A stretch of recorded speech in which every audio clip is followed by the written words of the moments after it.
officers back in the news right now because his parole was denied by the U.S. Parole Commission. We're hearing that the North Dakota U.S. Attorney is very pleased with this. She says that Kahl has shown no remorse, and she says he still has the same worldview he had from back in 1983. So Kahl will once again be eligible for parole in 2 years. We're also working to learn a little more information on the cause of a fire at an abandoned house in West Fargo that happened this weekend. It was on the west southwestern edge of town along 52nd Avenue West. That happened around 6:30 last night. Firefighters say they were able to put the fire out pretty quickly. Luckily, no one was in the house and no one was hurt. Some national headlines for you this morning. The First Lady has now tested negative for COVID-19 after isolating for 5 days in South Carolina. She's now back home in Delaware. Jill Biden's communications director says she has tested negative 2 consecutive times.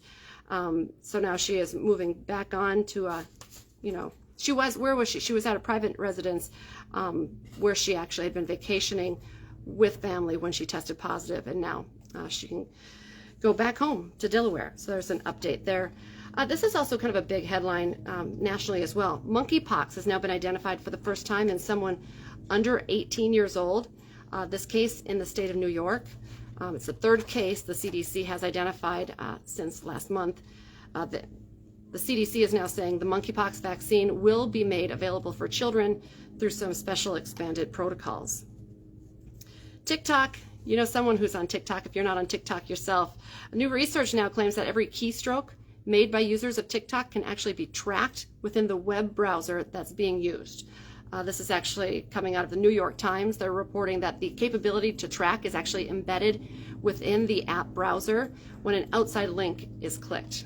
So the research does not say or show how TikTok might use it, but it is concerned, of course, with that built-in function that can track the app if it chooses to. Okay, how about an update on, I'm looking right now. We're on the same page here. I want to talk about Fargo's Tom Hoge. You're going to have to tune in today. Big story, of course. Dom is already in-house. He's going to be talking from 9 to 11 on WDAY Extra, also InForum.com. Fargo's Tom Hoge qualified for the Tour Championship yesterday, an invite that goes to the top 30 golfers on the PGA Tour this season. Tom's dad, Chuck, will join the show this morning to discuss just really how big of a deal this is. Also, Enderlin fielded a football team on its own for the first time since 2005 on Friday night, and the Eagles won that game. So their coach is going to be joining Dom to kind of recap that historic night. That's also on InForum.com. A couple of stories I want to remind you about. If you want to read more on the investigation into the new threats to the Fargo School Board, Dave Olson has that story, a lot more details even than what I just talked about. Also on InForum.com, goes great with that. When North Dakota Governor Doug Burgum said he wanted to make sure that elected officials and students can say the Pledge of Allegiance, some asked, what does that mean? April Baumgartner has kind of digs into that one, and she has an article on InForum.com as well.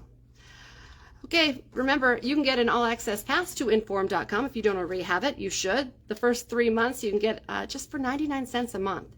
Just go to InForum.com/subscribe to get that deal. Remember, we have a lot of stories, breaking stories, developing stories we're working on, and you can tune in tonight for the very latest, 4, 5, 6, 9, and 10. And we always appreciate when you wake up with First News. We're on every morning from 5 to 7. Have a great day, everyone.